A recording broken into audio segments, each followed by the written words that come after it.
Okay, we're back. Today, I wanted to talk to you about something that has been on my mind for a while, and it's this manifestation crap.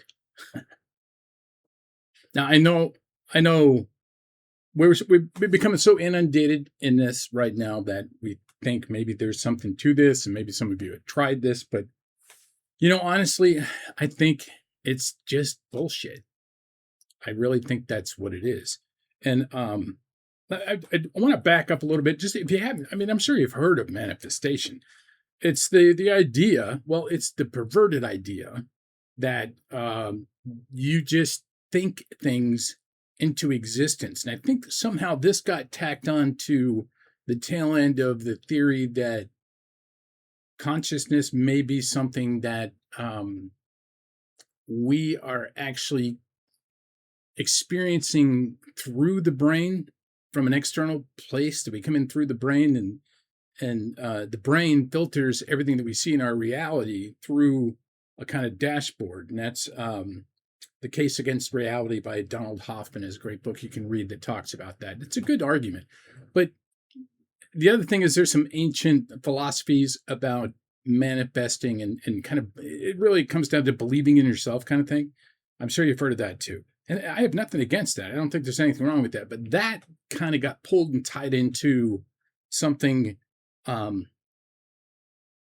and there is some validity, I believe, to this neuroplasticity. And if you haven't heard of that, that's your brain's ability to kind of morph and change, and you know, I'm sure you've heard rewire. You can rewire your brain. Well, no, you can't. Not really. You're not rewiring anything. It's not a machine. You're not a computer. It just doesn't work that way. And the nuances are a little bit too deep to get into in just one video. But what I can tell you is this: neuroplasticity exists when you're a child in abundance. And the reason for that is, and this is the way it was explained to me, which is kind of cool, I think. When you're a child, the pathways in your brain are kind of more like dirt roads. And as a child, you're kind of, picture yourself riding around on a map on a bike. Okay. And it's just dirt roads everywhere. And those roads don't really make much sense. Some cross over each other, some go through ditches and streams, and you're going everywhere, and you're trying to figure out the world. There are many, many, many dirt roads everywhere. And you are able to explore a lot of different options. Okay. That's the neuroplasticity of the brain allows that. It allows you to shape your experience as a human being based on the stimulus that you receive, and what you retain, what you remember, and the lessons that you learn. But as you age, that there's a rigidity to the brain. The structure changes, and you kind of think of it like, as you grow, those dirt roads are now turning into gravel roads. And then those, there's more gravel roads, and some of those other dirt roads that you might have gone down that you don't really go down anymore. You kind of stick to the gravel roads because they're easier, right? And then as you go more and more, you figure out, well, you can go this point to this point. I can even take a paved road now. There's an asphalt road. Someone paved this road. It's way easier to get from here to here. So I don't even have to go through all those gravel roads now. I can take this paved asphalt road and go right there. Well, the more and more and more that you grow and you learn, and the more that you connect things, you forget other things, because now all those unknowns, some of them are known and some aren't. But more importantly, the things that you believe, and that's what teaches you. And that's where your brain kind of becomes a little restricted, because what's happening now is those asphalt roads are turning into concrete superhighways. So if you're looking at the brain again, you can look and you can see that what used to be plastic and malleable has now become much more rigid and refined. That's what it's like to grow up. That's what it's like to become an adult. And that neuroplasticity still exists when you're my age. It exists your entire life. We've only discovered that. It's gone back about maybe 10 years now. I could be a little bit off on that, but they thought that neuroplasticity eventually just locked off completely, and you did not have any ability to change any of the neural pathways in your brain. They're all set. And you can see how kind of foolish that sounds, because there's so much going on in the brain. There's got to be some room for adaptation later in life. You obviously can learn new things. You, people can change. Your belief systems can change. So there are many, many things in your brain that can change. But the idea of manifestation it's become this kind of magic wand. Is this like, just a chest you can open and pull crap out of because you believe it? And if you don't believe it, well, you're just not doing it right. You're just not manifesting properly. I think you can see where I'm going with this. There are a lot of people out there making a lot of money on a lot of claims that they know all this stuff. They know the science, just like I know the science. They know the neurology. They know their histories. So they understand where the idea of manifestation came from, which is closely tied into prayer, and a different type of prayer that was more of something that was possibly could have been classified as magic. And if you mix all that properly, you get the manifestation trend that we have going on right now, where it's really cool, because all I have to do is tell you that if you believe and you try and you keep going and you just keep going, you can get anything you want. Oh, you're not there yet? Just keep going. You got to believe. You got to believe. Buy my next book. Oh, I have a new book out that even goes further. You can get that one. You take this course. It's endless. It's just the leeches figured out a cycle that they could create to get your damn money and to get you to believe in something that just isn't true. And there's zero evidence on it. Zero. It's just, he said, trust me, bro. That's what you're getting out of it. Now, here's what I can tell you.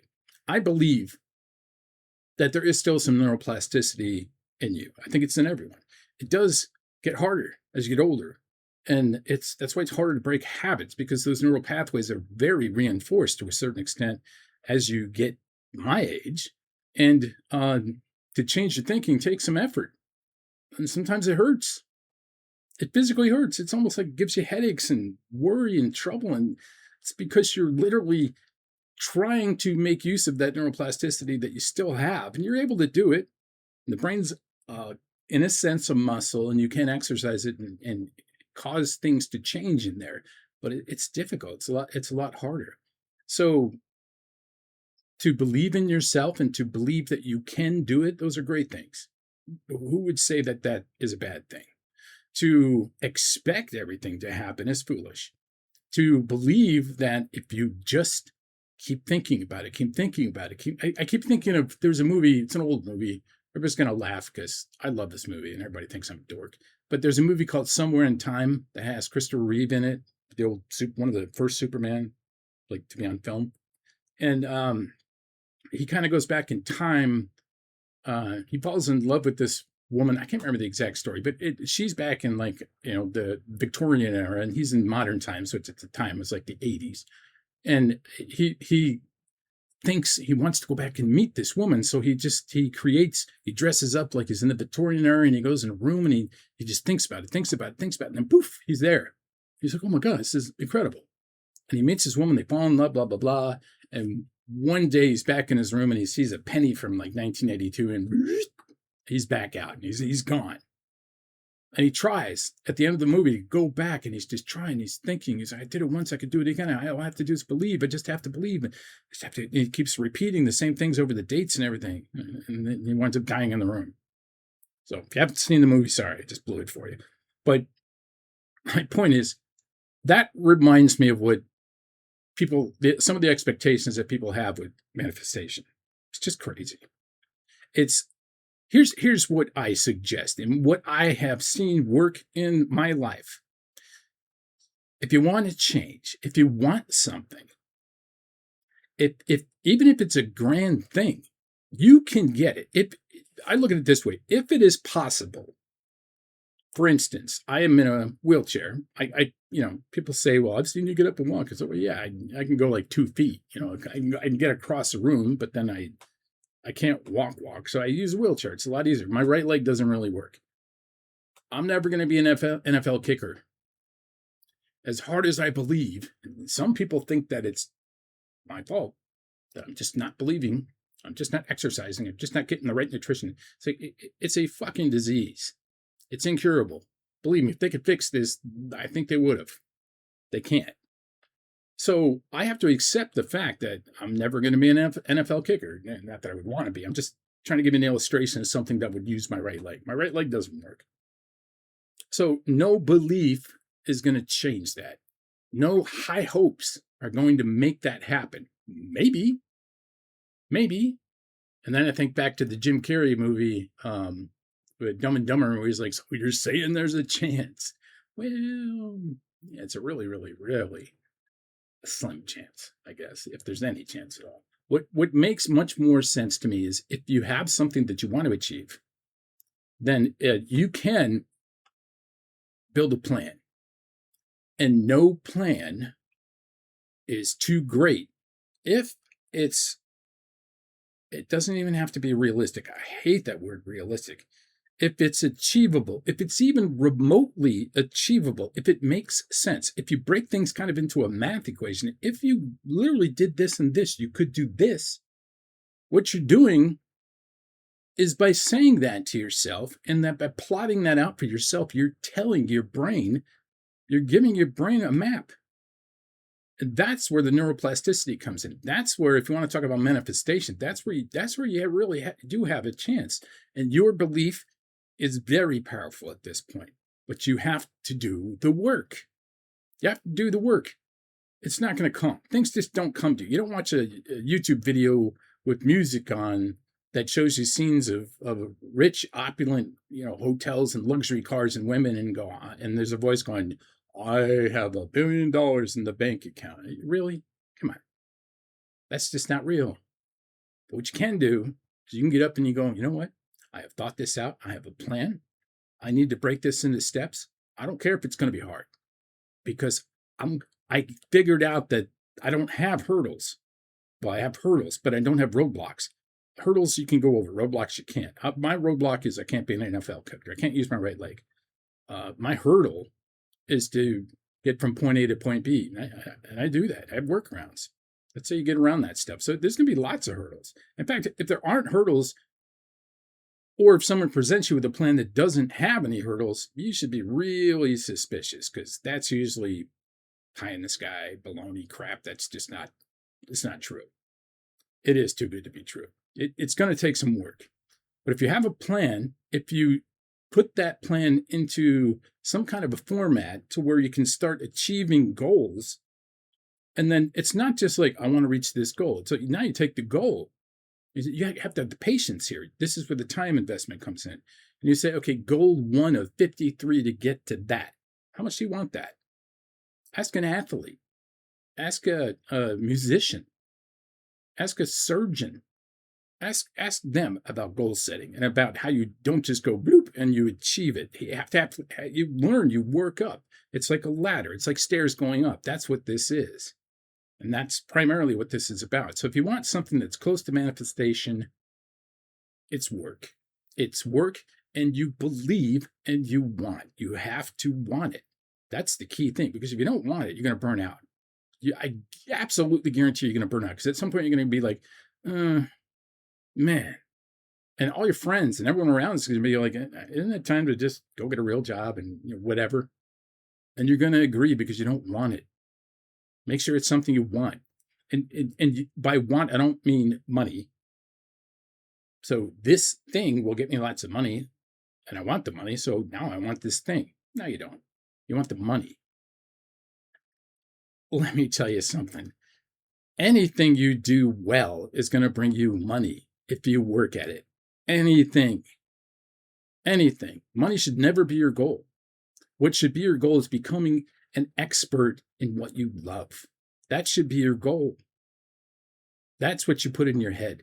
And that's how you start to train and retrain your brain to go out and support you and to remind you and to make you feel good about your achievements along a path that gives you very little reward and small goals and lots of small goals that you have to achieve. But every time you achieve one, it's like a taste of heaven because you're one step closer. You really want to achieve something, that's how you do it. Don't take that manifestation. Take all that crap and throw it out. Don't even don't even listen to that word anymore. It's man. It's amazing. And there was a famous movie with a book that came out in the early aughts, and I know the one, I'm sure you know the one I'm talking about. When that came out, I was like, really? People believe this? And it was huge. That's what kind of started that trend. And that's where I think influencers picked up on that, and they started putting the neuroscience and the reality and belief systems and all the other, they packaged it into something that kind of made sense. But then they ran with it just a little bit too far. Why not? They don't have to get any results. And if you screw up and you get angry, you just go, hey, you're just not doing it right. Well, why waste your time with that? You want results, you got to work for them. You pick something you love, you pick something you believe that you can do because you've done the research to figure out to make sure that there are no, roadblocks that are going to completely bar you from doing that. If there's obstacles, good. That means you're on the right path. And then you commit.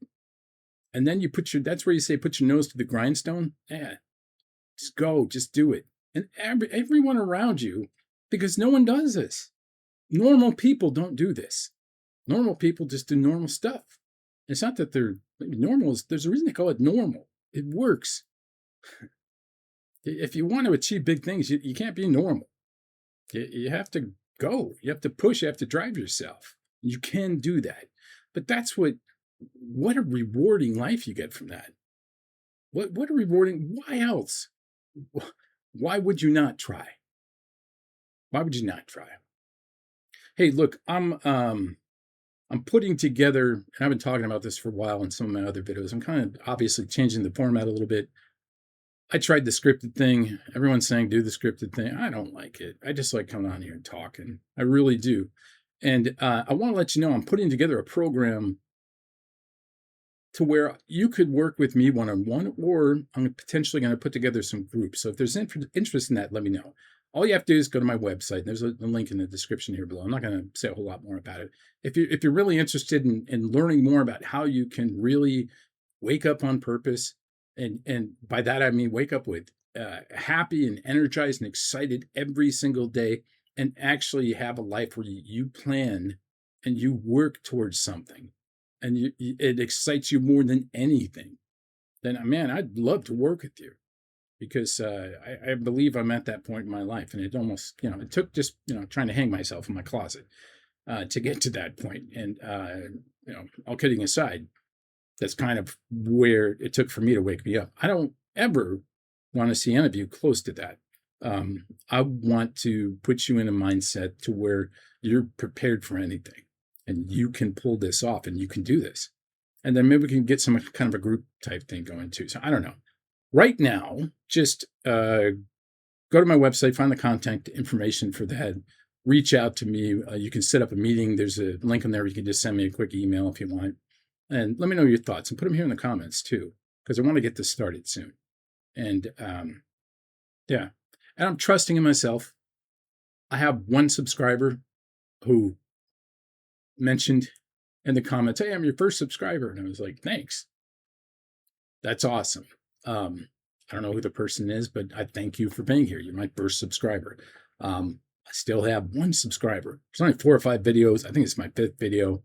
Obviously, I don't spit these out every day. I'm going to try to be better about that. I have a much easier setup now. I don't have like a fantastic camera that I'm using. I kind of bypassed all the bullshit, and I want to be able to get on camera more and easier to be able to do this quicker and faster. So hopefully you're okay with that. So anyway, let me know your thoughts. Stick around. If any of this sounds cool to you or sounds interesting, or if you want more help along this line of thinking, that's what I'm here for. And I will bring some more stuff to you. So, okay. Thanks for watching. I'll see you next time.